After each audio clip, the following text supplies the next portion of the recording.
Listen, I'm delighted to have Daniel here, Daniel White. He's got a particular interest and a journey into looking at all the sort of aspects of health and so on, but especially sleep, and he's doing incredible work, um, uh, advocacy work on this subject. And we're going to learn a bit about his journey and what he's doing at the minute. And there may be some overlaps with our sort of wish to get people to be interested in their bone health. So super. Well, thank you, Daniel. So just tell us a little bit about you and so on, and then we'll go back to how your interest developed over time and then what you're doing now. Thank you. Yeah, brilliant. Thank you so much for the opportunity to come and talk about this. This is, my life's passion, spreading advocacy for this work. So I appreciate the opportunity. So a little bit about myself. I've just turned 30, and I now work as a researcher, an educator, coach, and a trainer, specifically in an area of health surrounding sleep and circadian rhythms. So I've been running a company for the last 5 or 6 years now that provides training and education to organizations all over the globe, working with high-performing teams and such like that.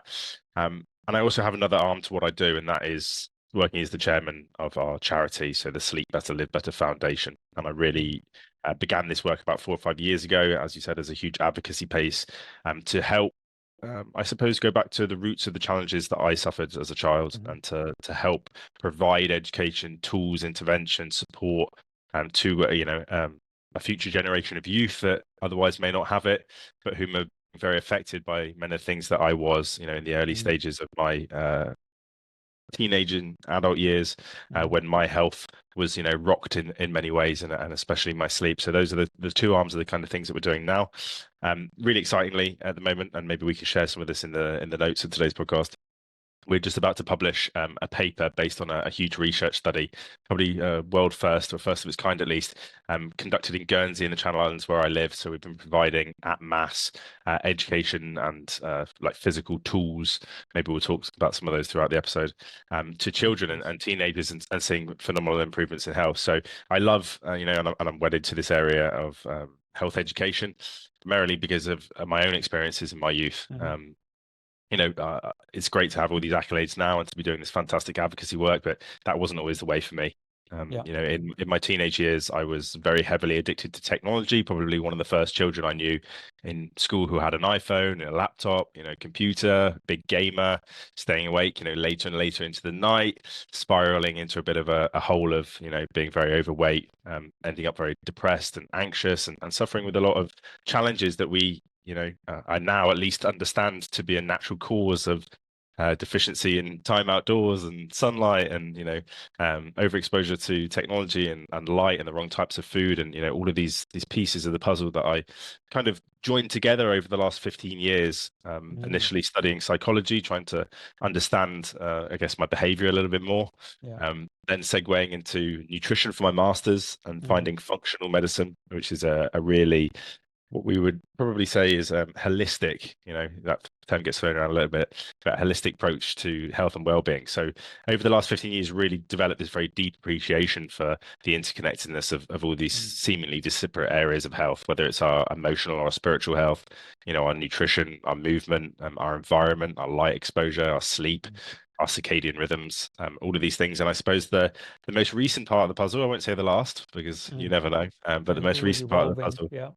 Yeah, it is. But the most recent part of the puzzle for me was around 5 or 6 years ago. I experienced quite a severe period of burnout in my early career as a nutritionist, and I learned a phenomenal amount of information from a lot of contemporary science surrounding sleep, circadian rhythms, and light exposure, and topics that even now, 5 or 6 years later, haven't really gained traction in the way that I hope they will. So making a few small changes really snowballed my performance, my quality of life, my health, my happiness. And I really spotted I wouldn't say a gap in the market, but a huge opportunity to make an impact on the world by, speeding up the transfer of that knowledge. Because as we know, rigorous controlled science can sometimes take decades to reach, the doctor's office. So that's been my passion for the last 5 years. Congratulations on the journey and the fact that you made this. Obviously, you start with a curiosity and inquisitiveness and being open-minded to explore stuff and so on, and then making various insights and discoveries, and then you're being generous enough to sort of share that, different environments and different organizations, and particularly, looking at teenagers and youngsters to share some of your insights. I think that's a really, valuable thing. So we'll get into the details of what you're doing, but just in a sort of nutshell, what are the sort of, if somebody's just picking this up and saying, well, I've only got 2 minutes to listen to this, in sort of, very sort of simple way, what are your sort of guides to, to a teenager or somebody like that, in terms of sleep, say do these 3 things, or what would you say are the key So to focus on? it's really interesting when I break down a lot of the reasons and challenges that the world is facing at the moment when it comes to sleep, and this is, in many ways no different for adolescents as it is for teenagers, maybe a little bit different once you get down to childhood, because, a lot of the time parents control that environment. But I break it down to, behavior, environment, culture, and psychology. And the fact is that, at the moment, I think one of the biggest challenges that we face as a society is that we've engineered our environments in a way in which they aren't super conducive to good, high quality sleep. The amount of technology we have in certain proximities to our bodies throughout the day, throughout the night, time spent indoors, a fear of the sun, a lack of time spent outside, connected with nature, and huge increasing levels of stress as a result of being kept inside in front of screens, a lot of artificial lighting. And a lack of movement. So school is basically the perfect opportunity to set a child up for increasing stress. So a lot of the things that I discuss with schools and with parents and with children and adolescents is as a return back to as closely as possible the way that we used to live in a more traditional sense, because it's really only largely been since this mass adoption of technology, I suppose, and the way in which our indoor and our living environments have changed that present some of the biggest challenges for the way in which teenagers in particular sleep. But it's not only that, how we divide and conquer sleep as an educational topic is really by helping people to understand factors influencing our daily biological rhythms. So such as the light in the environment, the time at which we eat, when we use technology, when we drink our caffeine, how we eat, all of those sorts of things. And then, more on the aspects of regulating the nervous system. So helping people to manage, conquer, deal with, stay resilient against stress. Quite often simple techniques, things like breathing exercises and other ways to relax and down regulate that aren't a part of our culture anymore, unfortunately. So, between these 4 moving pieces, the behavior that we think we all know that we should do, but perhaps we're not quite abreast of the latest science, the environments that we're now engineering for better sleep where possible, especially in the home, the culture, understanding that everything around us goes at a very fast pace, and that may be overwhelming to many of us. So maybe we need to step aside from that and to develop our own culture of relaxation. And then finally, helping people really to break through into a growth mindset around this topic of sleep, because so many people become very wedded to strong narratives and belief systems that, if I've slept this way since I was a youngster, I've always slept this way, maybe perhaps I'm just a bad sleeper. And we get ourselves, into some challenges when we don't look at our opportunities to change in an open, as you said, and curious way. So that's a little bit of a touch on some of the things that we're, educating and sharing throughout our courses. Amazing. No, those are really valuable sort of pillars to sort of getting people to think about and explore and to develop their sort of understanding and appreciation of. So in terms of this sort of paper that you're in the process of publishing and sharing, and we'll put some links once it's available for the audience. What's the sort of setting of this paper? How did you, what sort of groups of people did you have, and what intervention did you do, and how did you analyze the data, please? Yeah, sure. If you don't mind, I'll tell the story in as few words as I can, and I'll bring it back to the origins and why I got involved in this stuff really. As a teenager, one of the biggest areas I faced, I guess, of those 4 areas, my weakest leg of the chair was my behavior and my environment. or the weakest legs. So, staying up very late at night, video gaming, computer gaming, using a lot of technology, being exposed to a lot of bright light, the wrong types of light, things that were disrupting and disturbing the delicate balance of hormones that leads to, high quality rest and recovery. And when I turned 25, during this period of burnout, was listening to a podcast by a researcher, a guy called Dr. Jack Kruse, and he was talking about the importance of reducing and blocking artificial light at night. And so one of the first things that I did, very naive at the time, thankfully did pay off, was I purchased a pair of these things called blue light blocking glasses, 4 or 5, 6 years ago, and they were very expensive. I bought them from the US. The UK weren't really into that, area of biohacking or health yet. But I wore these glasses, and they had a phenomenal impact on my health. Like such a simple thing, a low hanging fruit I felt at the time. Fast forward a few years, providing some of them to clients, working, educating organizations. I was taking up a business accelerator course, and they said to me, what's your origin story? Where have you come from here? And, long story short, I had this huge realization one day that ultimately, I would love to be able to equip children, teenagers, the people that, were experiencing many of the things that I suffered with as a child, with simple interventions such as, blue light blocking glasses or a little bit of education so that they could understand some of the contraindications of their environment, their behavior, their technology, etc. So I put myself through a bit of a mission over a 3-year period to solo fundraise and solo launch essentially a study across all of the major secondary schools in the island where I live in Guernsey. What we did was we recruited about 350 children. We split them into 4 groups based on their schools, and we provided a number of different sleep interventions.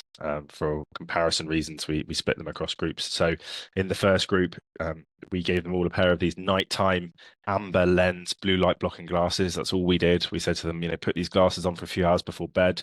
The TLDR of those glasses is that they block the types of wavelengths that keep our brain alert and awake, and keep our nervous system stimulated at night. So they can be very helpful if you do have a population or an individual who is going to be using technology anyway, going to be using artificial lights anyway.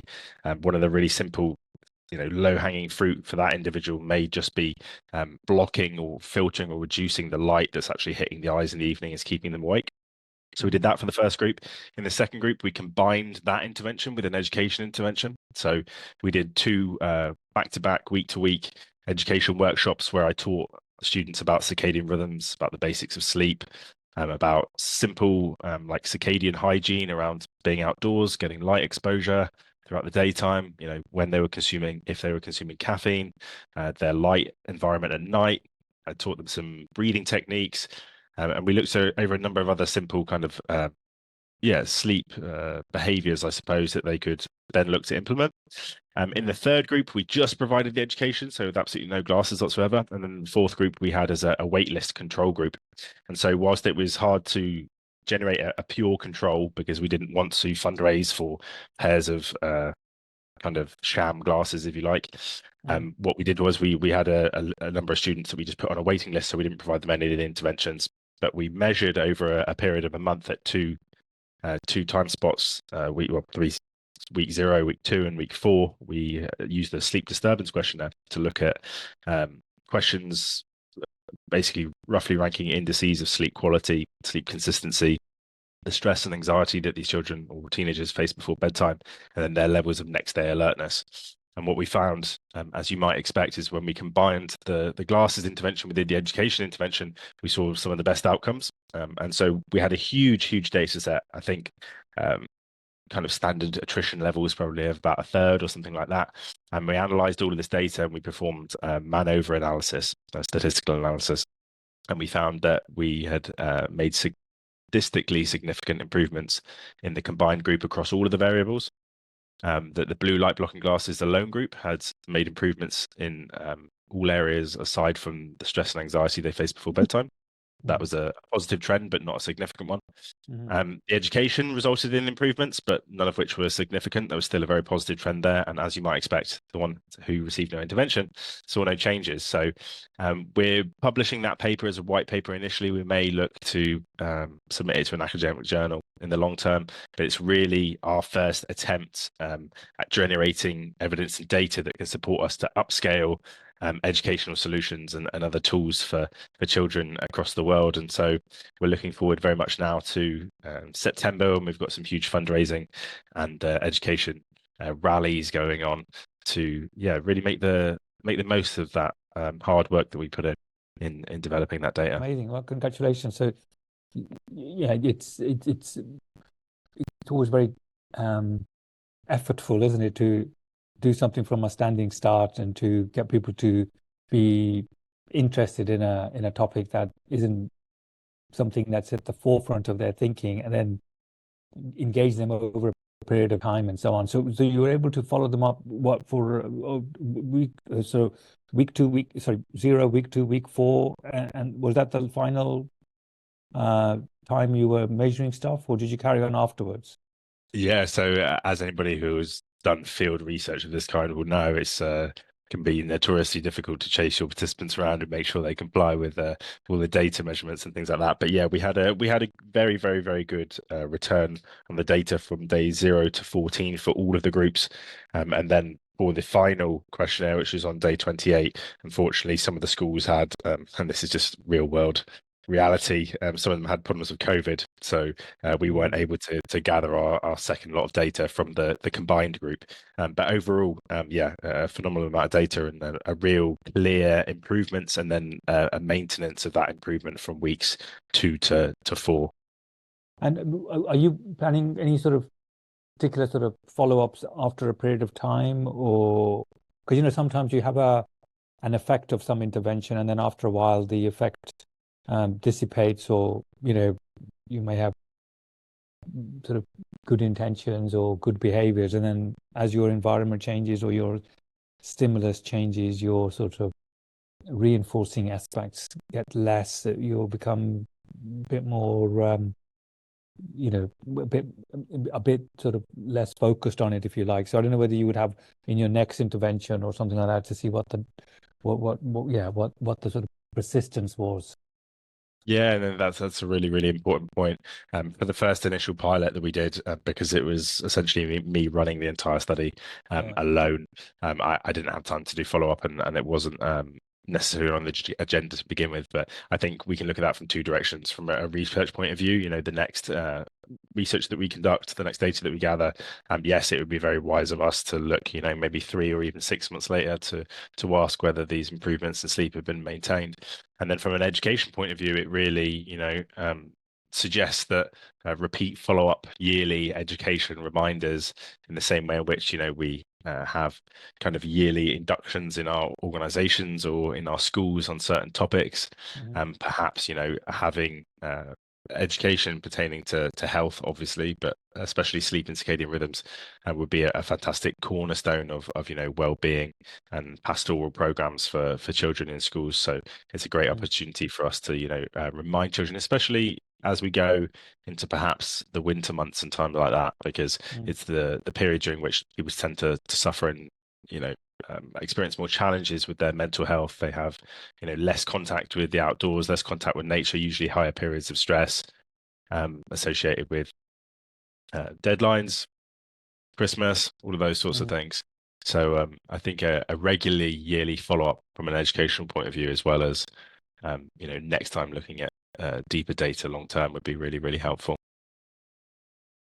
Super. And so, I mean, there's a few more things to ask on that, but I know I'm conscious of the time and so on, and just to sort of touch upon the other stuff that you're doing, with sort of organizations and workplaces and so on. What are the sort of key things you're doing there? Because obviously, they can about impact in children is important, but work, can have even more sort of consequences and so on. So people aren't properly rested or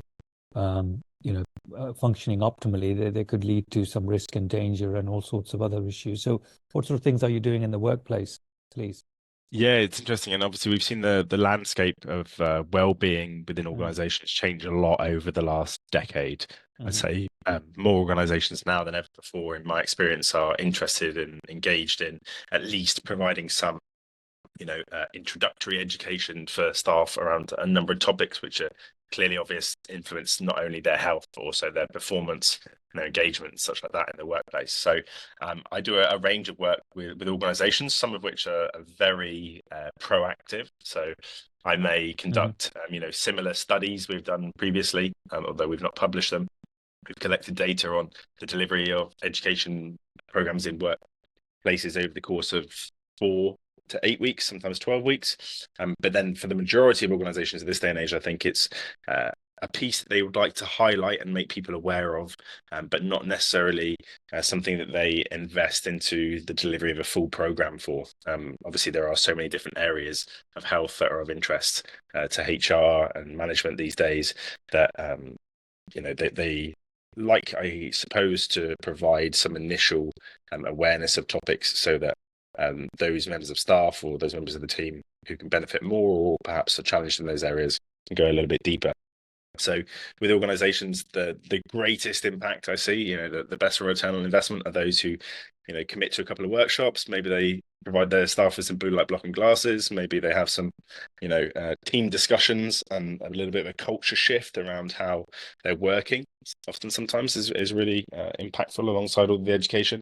And then there are other teams as well who, just want the power hour, the education, the initial motivation and inspiration to find the topic more interesting. But as I'm sure all corporate wellbeing training providers can appreciate, you don't necessarily know what happens to everybody all of the time if you're not doing follow-up stuff. So it's nice to know that at least some initial education around especially some of the most pertinent and important topics to me, which are circadian rhythms and light exposure and understanding the evolving world of chronobiology, because it's so pertinent and important to every human being.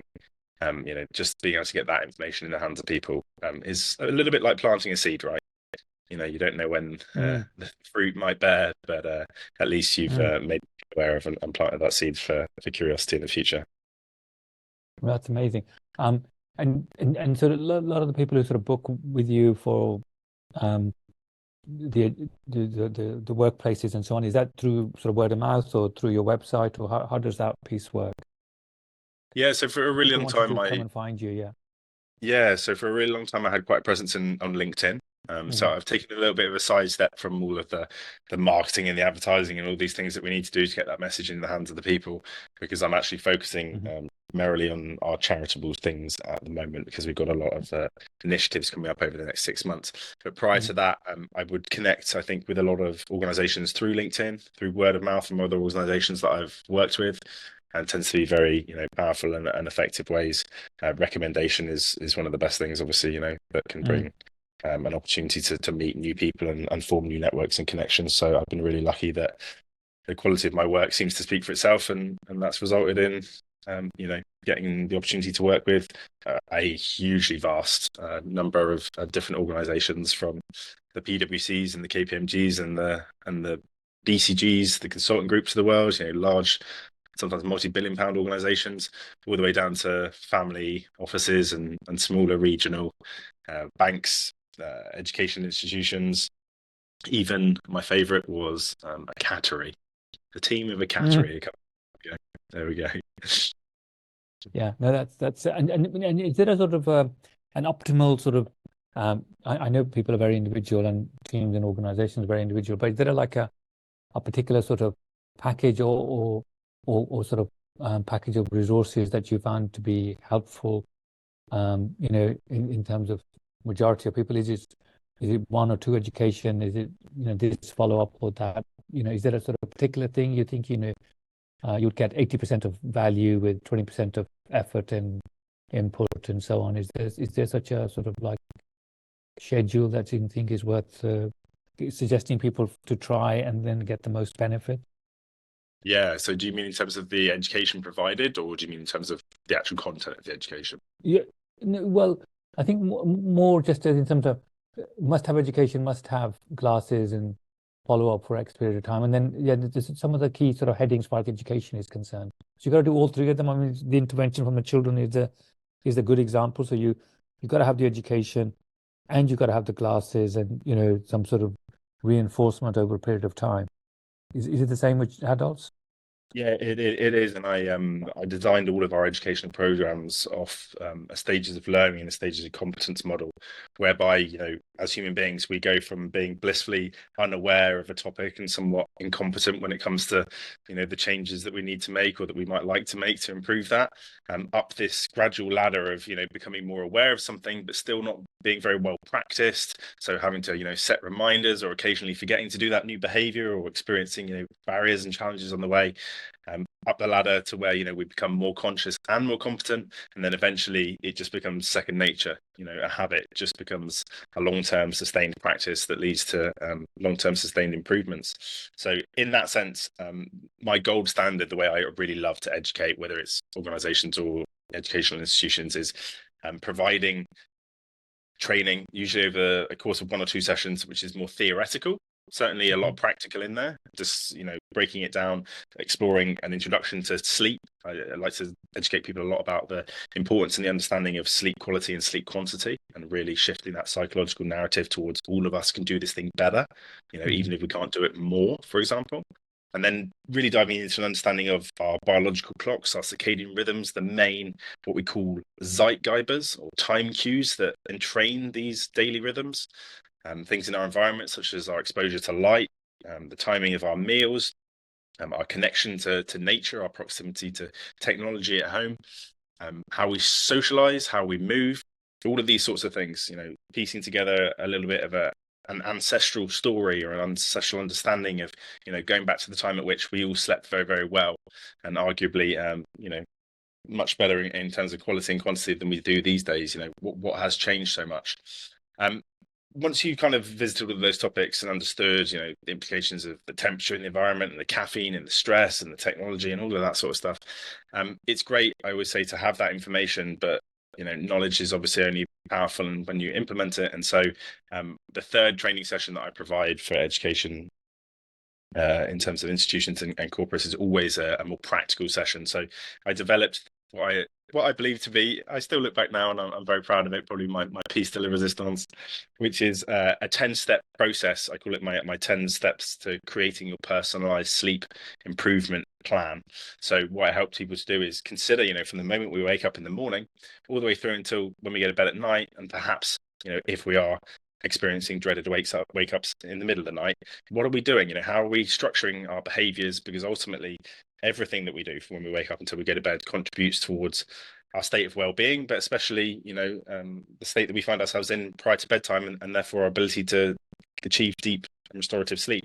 So I tried to piece together for people a theoretical explanation, because telling stories and understanding science and evolution and marrying that kind of story together is very engaging for people, and it really helps us to take a step back and look at our lives and consider the greater possibilities that might be available, and then practically it's about helping people to embed that knowledge and information into their own lives.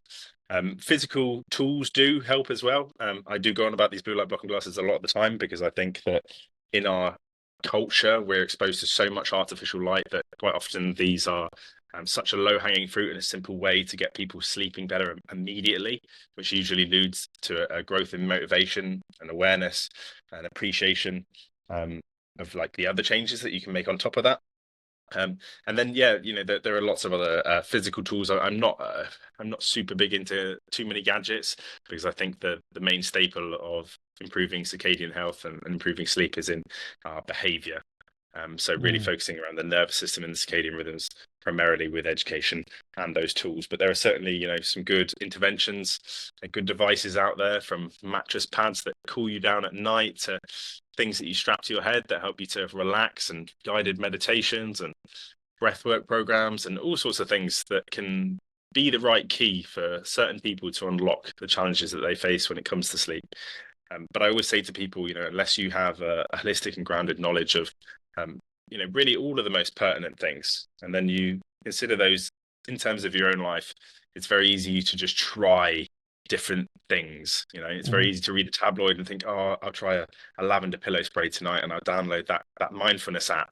But if you now have no awareness of the fact that the caffeine you're drinking late at night is aggravating you, or your lack of exposure to light, or the fluorescent LED strips above your bed at night when you're doing your meditation, those are disrupting your rhythms. It's really a whole package and process. So I try to take people on a kind of 360 journey to understand the implications of modern life and how that influences our well-being via our sleep. Amazing. This is really, really valuable.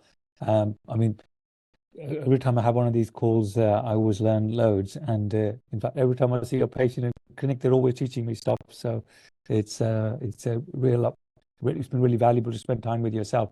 So one question, sort of one of the things that we try and focus on with this sort of series of the podcast is get people to sort of share. And then this is a really valuable thing of sleep and how you organize your day. And I'm sure you're very particular about every other aspect. But one thing that we're trying to capture is the sort of routines that people use in the day, particularly in the morning, that helps set them up to be as productive and effective as they can.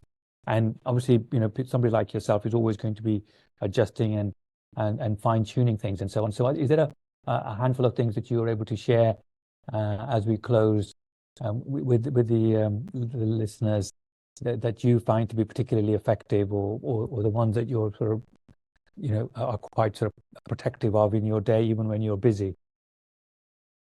Yes, absolutely. So I have a one absolute non-negotiable, and it's my exposure to nature and natural light. So the one habit, if you like, that stacks so many other habits that are beneficial for our sleep and our rhythms, are just stepping outside. First thing in the morning, mid-morning, mid-afternoon, early evening, as the sun's setting. Anytime that you step outdoors into natural light, you're downloading information. Quantum information from the sun that is programming every single cell, every organ, every system of your body, not just when and how you sleep, with a rhythmic biological pulse that helps to encourage optimal functioning. So we have to remember that we've come from nature. It's only been the last 150 years that we've divorced ourselves from it. And getting out in the morning, just walking, hydrating, spending some time out in nature, putting your feet on the grass, maybe taking a couple of moments to center yourself before a big day. That would be my best advice, because a lot of people, they generate stress in the morning as a result of diving straight onto a mobile phone, straight into emails, throwing a cup of coffee straight down our throats, and to create this familiar, perhaps, sense of stress and tension that we're used to in our lives. But the challenge I say to people is, any stress that we accumulate in the morning, left unaddressed, is going to follow us into the middle of the day, into the afternoon, and into the evening. And unless we get that opportunity, to take a second for ourselves, maybe reconnect with nature, get outside into natural light, put the devices down, find our, rhythm, then we tend to be on the rhythm of society and of our culture, which is one that is just non-stop, go, go, go. And the amount of people that I speak to, who experience quite severe stress and sleep issues, and when I ask them, how do you set yourself up for the day? How do you set your temperament for the day? The answer is usually, well, I wake up tired and I just get on with it. And so, paying attention to the things that we do in the morning, the way that we engage with light, movement, getting good quality hydration and nutrition in ourselves. First thing, it's really my mainstay, and I try as often as possible to seek sunlight before screen light, and to have breakfast before coffee. Those are really powerful insights. Were you referring to well, first of all, going out in the morning and setting the whole sort of system up in the circadian and syncing them properly? Is there a particular duration you think is advisable? Obviously, we're all very individual, and different sort of things would have a slightly different effect on all of us. But when you try to be in nature as early as you can, how long do you tend to do that for? Is there a minimum, in your opinion, that's generally we should be aiming for? People are very pressed for time and so on. Yeah, so obviously, everybody's got individual nuanced circumstances in their lives. On a clear, cloudless day, even a few minutes outside with natural light hitting your eyes is going to be enough, and as powerful enough as a signal to entrain those circadian clocks and to lead to the hormonal and neurochemical cascade that makes us feel alert and alive and ready to conquer the day. In the winter, when it's really cloudy and overcast and muggy and grey and raining, I always say EINA, there is no alternative. We still have to go outside to get the right light signals. And we may need to spend, 15 or 20 minutes outside, ideally, if it's a little bit more overcast, because the brightness, the intensity that we measure in lux, and also the wavelengths and the color temperature of the light, which is the two factors that essentially the brightness and the qualities of it that are programming our rhythms. If things are brighter and there isn't as much clear, kind of sky available, then it takes a little bit more to get us going in the mornings. But I usually say to people, it's a great opportunity to do some movement. Walk around the block, walk on the beach, spend some time out in the back garden, 5 minutes, 10 minutes, stack it up with breakfast, take the kids with you, make your commute from work a little bit longer by parking in a different car park. Spend 5 minutes outside before you go into the office in the morning. All of these things, these small habits stacked up, can make a phenomenal difference. The effects of light are really non-linear. So it's not like when we go to the gym and the more exercise we do, the bigger muscles we get. And we can, not go to the gym for a few days and our muscles don't shrink. We need light exposure, natural light exposure every single morning via the eye to program all the systems in the body. So even 5 minutes, 10 minutes, 15 minutes, 20 minutes, however long you got, we came from nature and we need to be with them more often. That's very valuable advice. And then were you referring to earlier to, excuse me, that it's worth going and being outdoors at some other point in the day when it's feasible for a few moments just to sort of recalibrate stuff? Yeah, so I'll give you the TLDR, as they say on this one, because it could be a little bit of a long response to go into the deeper science of it. But essentially, the qualities of light that come from the sun, they are altered from the moment that the sun rises to the moment that the sun sets. And so people think that, sunlight is just sunlight, and that's not true. We need corresponding access to the sun earlier in the morning. Ideally, our ancestors, at least a lot of the research demonstrates that most tribal cultures wake up around sunrise, which may, alter from time to time over the course of the seasons of the year. But throughout the daytime as well, what happens in the morning is that the sun, in terms of its color temperature, is higher in blue, higher in red and infrared wavelengths, which is the perfect symphony of colors to and awaken and alive in the circadian rhythm. But later in the morning, as the levels of blue light rise, so too the levels of UVA light, so ultraviolet A light, and then later UVB light. There's a lot of outdated theory and dogma around the dangers and the harms of UVB light, when in fact what we know is that our ancestors never experienced any contraindications really as a result of living in the sun and evolving outdoors. But now we don't get enough exposure to the UVA light in the mid-morning and prior to lunchtime. So for a lot of people, especially Brits in the summer, we go outside, spend an hour outside at lunchtime, get a little bit sunburned, get a little bit red and patchy, and it's because we don't get enough of the preconditioning light in the earlier part of the day. So really that blue and that red and that infrared light at the beginning of the day is like entraining our brain waves and our nervous system to enter the day in a relaxed but energized and alert and enlivened state. And then throughout the later part of the morning, the UVA light works with the brain to produce tyrosine, which turns to dopamine, serotonin, which later turns to melatonin, and active thyroid hormone. So there are lots of neurochemical things that are going on. There's a little bit of a compound pharmacy in our brain that gets switched on when we see the right light cues at the right time of day. So I say to people, take light breaks as often as you can. Get outside, go for a walk mid-morning, lunchtime, eat outside, have breakfast, have lunch. Where possible, have dinner outside. It's very simple and easy to say this in the middle of the British summer, and not always so easy in the winter. That's very valuable. So have light, excuse me, have light breaks and have the opportunity to connect with nature and just to sort of recalibrate our sort of bearings every so often, and have breakfast before you have your first coffee. So I think those are really valuable insight. Daniel, you've been incredibly generous, really kind to share all your experiences and the incredible work that you're doing. I'm sure we're going to have some follow-up calls and share a little bit about what we're doing and sort of be sort of mutually, offer some, have opportunity just to work together so we can sort of, help people have different bits of resource and information and curiosity about themselves and their environment. Thank you very much. Thank you so much. I really appreciate it. And perhaps there's a few downloadable resources and things like that I have. So if I pass them over to your team, and we may be able to put them in the notes of the show. And then when the paper's ready as well, we can put that in there, and hopefully your listeners can benefit from some of those initial resources that we have. Super. Well, thank you again for your time. Thank you. Bye-bye.